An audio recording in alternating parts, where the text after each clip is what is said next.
What's this? A new video of mine in less than 6 months? This must be some kind of miracle. Welcome viewers, I'm Viva Veritas, and today I want to talk about freedom. Obviously I already talked about the idea of control at length in my first video, but freedom is something a little more specific. Freedom encapsulates the actions that all characters take, or the choices they make, and the way that these actions and choices affect the world around them. So why am I talking about freedom? A big reason for this is because a lot of people have been talking about how the idea of choice impacts the game, including myself, but mostly on the theorizing side. Instead, I want to take a bit of a closer look at the intricacies of the choice theme, of freedom, and how these can work together even though they seem pretty similar at first glance. The idea of freedom is intrinsic and almost auxiliary to the overarching theme of choice, like the concept of merit was auxiliary to the overarching theme of kindness in Undertale. In order to be kind to these people, you need to decide whether or not they deserve it. Likewise, in order to make your own choices, you have to have freedom.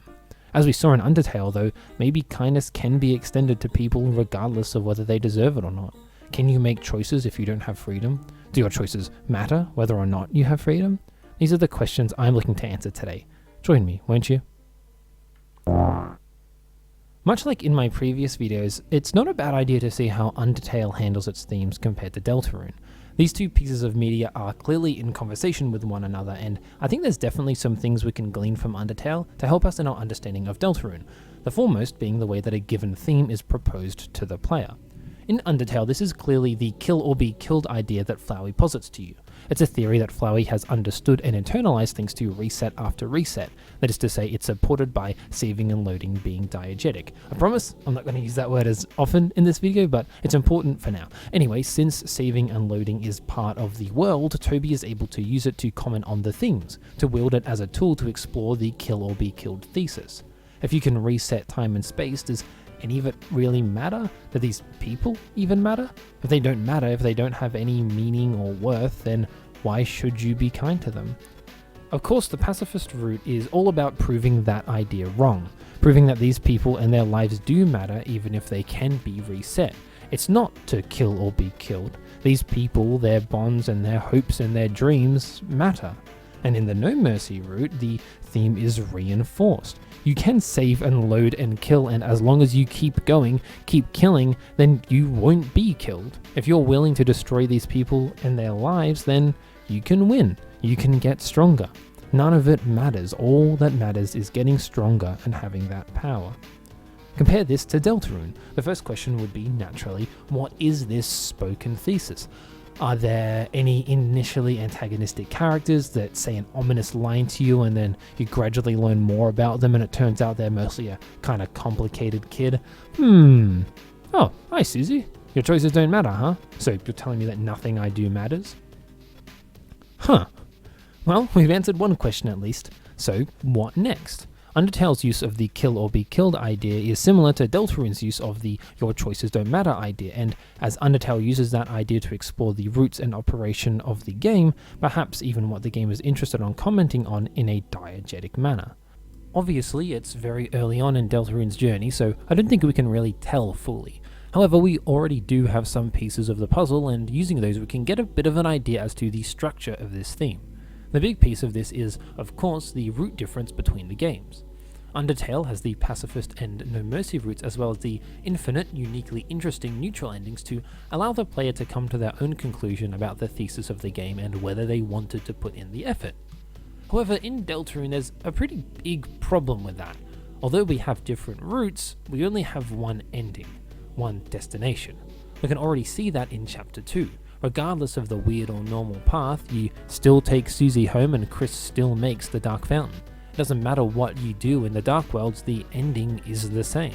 So it is kind of seeing that your choices don't matter, but I think most people would agree that these two routes are still different in some way even if the endings are the same. However, I personally feel like that is still tackling the primary idea, the your choices don't matter idea. So what else is the weird route telling us? All we have to look at so far is the Snowgrave route at this point, since that's the only bit of any kind of weird route that we've seen so far. Hell, we don't even know if the weird route will continue in other chapters or how it will manifest. For now though, we can compare Snowgrave to the normal route. there doesn't seem to be a massive difference between the normal and pacifist route in Chapter 2. Noelle is obviously the central figure, and the normal route is about a cool, happy, fun time. Noelle seems to be generally enjoying it once she gets a bit more comfortable going on an adventure, talking to Chris and Susie more, and she does seem to take some comfort insofar as liking things being solved easily. However, obviously the main difference lies between the normal and Snowgrave route. Noelle is treated very differently, both by the game and by the player. The angel motifs are ramped up to 100 from the Thorn Ring to Spamton's dialogue, and she goes around freezing people under your control. Obviously, the under your control bit relates more heavily to the your choices don't matter theme, which is the bit I focused on in my first video, but I think there's more to it than just that. What she's doing is going around, not necessarily killing people, but the main visual is freezing people. She was made specifically for ice magic, and I think that's relevant because the fact of the matter is that the enemies can't run away from this like they can with others' attacks. They can't dodge. They try to run away, but they can't, because then the Snowgrave route doesn't happen. You need to get stronger. You need to always find them if you want to do the specific route. You need Noelle to get stronger, and obviously you go through all of this, and once you're done with Snowgrave, Noelle wants to understandably get out of there as soon as possible. She wants to wake up from this nightmare, but as we see, after we wake up, she can't escape it. It follows her. We follow her. Just like the enemies that she froze, she is also unable to escape, with the consequences of her actions and the demon plaguing her. Thanks to that analysis, here comes the answer to our question. What is the way Toby manifests the message of freedom? What we're looking for here isn't just freedom. This freedom manifests in all routes as escapism. The Dark Worlds are clearly meant to represent some form of escapism. I had a whole section about it in my previous video, but suffice to say each character has their own reasons for not wanting to be in the real world and taking comfort in imaginary lands. They all don't feel like they fit in anywhere, and they all have these flaws and faults that they can fight head on in the Dark World where everything is nice and simple. Something that's very interesting is the non-Dark World sections, which I feel like less people have been talking about, and honestly is what inspired me to make this video. There are two elements I'd like to examine. The first is a place known as the Bunker. Most of the interest around the bunker stems from its possible connection to the Gaster, as well as just generally theorizing about what could be behind those massive doors. However, I think its existence itself is intriguing enough. After all, isn't a bunker a place where you go to escape something bad? A disaster, perhaps? Considering the bunker is likely going to be relevant, and a bunker is somewhere you escape to, I think it's going to be a pretty important location at the end of the day, especially when talking about the theme of escapism. Another important thing is the layout of Hometown. I've seen one or two people point this out, but there are a couple of entrances and exits from Hometown, or at least parts of Hometown that we can't access. One of those is a road to Noelle's place, the one blocked off by giant gates. As that's going to Noelle's and the mayor's house, it's unlikely that it's also a way out of Hometown proper, at least by car. The other is a road that's currently blocked off by police tape. It's not clear as to why or how, but it could have something to do with Asgore's firing, but apparently there isn't much crime here, which is interesting. So the only exit out of Hometown, at least accessible to the public, is being blocked off so no one can leave. Of course, the real reason it's being blocked off is because Toby doesn't want us going out of the town, because this is a video game with limits, but there are definitely other ways to do it other than having a traditionally oppressive force actively impede people from leaving. I'm not exactly saying that Undyne is stopping anyone from leaving, more so that this is very effective visual shorthand for not being able to leave. It's also noteworthy that this is used by Earthbound, a piece of media that Toby has been heavily inspired by in the past. Chris, and by extension all of the others, can't leave Hometown. So, escapism is our latent theme. The enemies can't escape us, the characters escape into the Dark Worlds due to their inability to leave or progress their character arcs in Hometown. Good work, team! Now, Toby's answered our question, it's time to answer his. Just as we had to consider the worth and merit of those around us and our actions in Undertale, we have to ponder a question that's a bit difficult to do sometimes. Is escapism good? We've already got a couple of positions laid out for us in the characters we see in Deltarune. Asriel has a history of creating stuff, whether that's drawing or video games, and Chris seems to take after him, especially in their desire to learn magic, a thing that is not real in Hometown, I guess. Asriel seems more important because he is someone who has managed to actually escape Hometown. He's free in a way that no one else in this town is, yet he still seems to be coming back. Maybe you can never truly be free, or maybe he's simply not as interested in freedom as Chris is. It's not like he has someone pulling at his strings. We can only really guess until we meet him later. Ralsei, on the other hand, seems to encourage the plot of the Dark World very much, but only in moderation. It feels like he needs to have control over the situation. He doesn't want people opening too many dark fountains, but it is important to remember that he is the most passionate member when it comes to fulfilling the prophecy. Ralsei's kind of weird because he's not escaping in a traditional sense. With the Dark Worlds representing escapism, he's just part of the fantasy, so his perspective feels more representative of ensuring his own existence and purpose. I'm sure there's more there, but honestly Ralsei is such a complicated character and his motivations are pretty hazy. Most of the other Lightners share a relatively similar position, that of escapism is great, which is understandable considering everything I've said about them in this video. This is a net positive for them, and honestly, who can blame them? The thing about this perspective is that just because the characters endorse escapism doesn't mean that Toby does as well. After all, this wish to escape, to lose yourself in a fantasy, is the very reason that the Snowgrave route happens. As mentioned, the Snowgrave hinges on the escapism that Noelle desires from reality, as well as the trust she has for Chris. She believes that all of this is a dream, so there are no stakes. Her choices don't matter. So how does that relate to us? I'm a believer in the player as part of the Deltarune experience, soon to be, if not already, diegetic in some form. Hell, I did a whole video about it, maybe you've seen it. And unfortunately, to answer this question, we're going to have to talk about ourselves for a bit. When Undertale launched in 2015, the general age of the audience was, if my channel analytics are anything to go by, around 15 years of age. This is obviously an incredibly influential and impressionable time in a young person's life. Finally, my psychology degree is helpful, and this is partially to thank for the meteoric rise in popularity that the game had. The themes that Undertale contained alone, such as friendship, hope, and dreams, really spoke to a lot of people that were going through pretty scary and new things in their lives. There's a reason that the phrase I used at the start of this section had the impact it did. I personally was no different. I was having a pretty rough year by my standards of a 15, 16-year-old, and although I didn't really fit into the edgy teenager stereotype, I was definitely grappling with a lot of miscellaneous angst. Undertale came in a period of my life where I didn't have much hope, where I felt alone and I didn't know what I was going to be doing with my life. The game really impacted me in a lot of ways, and the fact that it's been by my side ever since really speaks to the impact it had on me and a lot of other people. Something that is interesting about Undertale is that in the true pacifist route, it kind of catches people on this sense of connection by making sure that the character isn't you.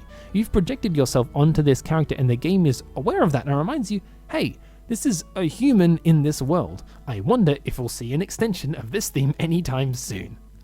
Anyway, the sheer emotive connection that so many people did and still do have with the game is reflected by the very unique way that the fandom manifested, especially at the start. There were a lot of weird teens affectionate, being very passionate about a unique piece of media, which was a wonderful little cocktail of what we call in the industry cringe. I kept most of my cringe to myself deep in my heart because I was deeply ashamed of my crimes. Everyone was talking about Undertale, whether good or bad, and a lot of people used it as a coping mechanism. Alternate universes, original characters, self-inserts, you name it, and the Undertale fandom made it. It was this very aspect that was brought into the cringe spotlight, though most of it was relatively harmless, if a little unpolished. If you ask anyone vaguely associated with Undertale what their favourite alternate sands are, congratulations, you've inflicted them with immense psychic damage. Mine was just normal sands because I'm a purist in case you were curious. The point is, so many people attached themselves to this game in a manner that was, frankly, pretty unhealthy at times. It made a lot of wonderful, interesting art, but also consumed people, friendships, and communities. Taking the good with the bad was something a balanced Undertale fan had to accept pretty early on. It's not a surprise to consider then that the follow-up to this cultural titan for teens, a teen titan if you will, might have a bit of something to say about escapism. To be honest, part of the reason this theme of escapism stands out so much to me is that I've been very connected to pieces of media in the past, and I can recognize maladaptive habits when it comes to said consumption of media. It's grand to have fun little explorations, but sometimes the media can consume you back. You can be so blinded by your love for a piece of media that you ignore warning signs, whether that's from the piece of media itself or the people around you that are into it. You're willing to take more, look past flaws, and accept toxic ideas or behaviors when you're super attached to something. It's kind of like its own form of a toxic relationship, and I think it's no accident that in Deltarune itself, this connection is specifically highlighted using toxic relationships.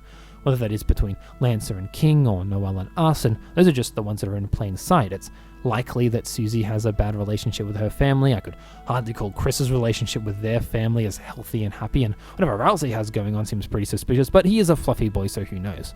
I personally am really fond of how the relationships between the protagonists impact the world and the plot, much like in Undertale. The way that Deltarune talks about escapism using just the Snowgrave route itself, and the way that the relationship between us and Noelle represents the relationship between us and the game is super interesting, and I think it tells us something about the way that this theme of escapism, much like the theme of merit in Undertale, will affect Deltarune in the coming chapters. Notably, I believe that the oddities in the game, the ways that escapism can go wrong, will be reflected in further relationships being tested by the fiction we find ourselves in.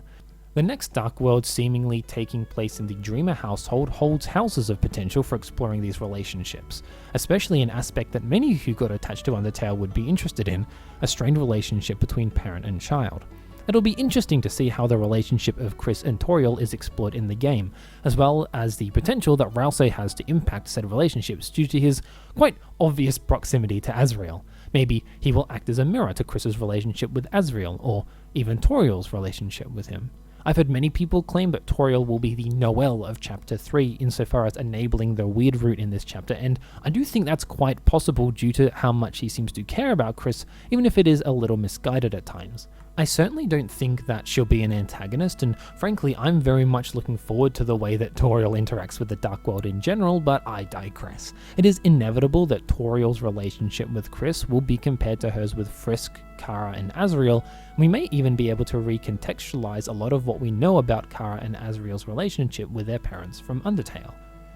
At the end of the day, both Undertale and Deltarune are about relationships. Whether that's the relationship the characters have with each other, the relationships we have with them, or the relationship that we have with the game itself. The games are inherently tied to these relationships and how they impact the themes around them. Just as the themes of merit and kindness required establishing and examining relationships in Undertale, the themes of escapism and freedom require establishing and examining relationships in Deltarune. After all, our choices may not matter, there may only be one ending, but there's something more important than reaching the end.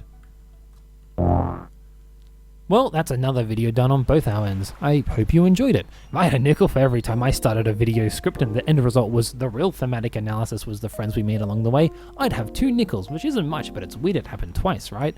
Yet again, this was a video born from a very specific piece of evidence that ballooned out of control and became something much bigger than itself. I did also realize about halfway through that this was much better summarized by Andrew Cunningham in his first Deltarune video, but restating exactly what he said in the past is my kind of brand at this point. I hope this video contributes something unique and relevant to the discussion surrounding the past, present, and future of Deltarune though. Thanks again for watching and the continued positive response my videos have gotten. It's a pleasure and an honor to be making them. Until next time, I've been Virat Veritas, and I'll see you again soon.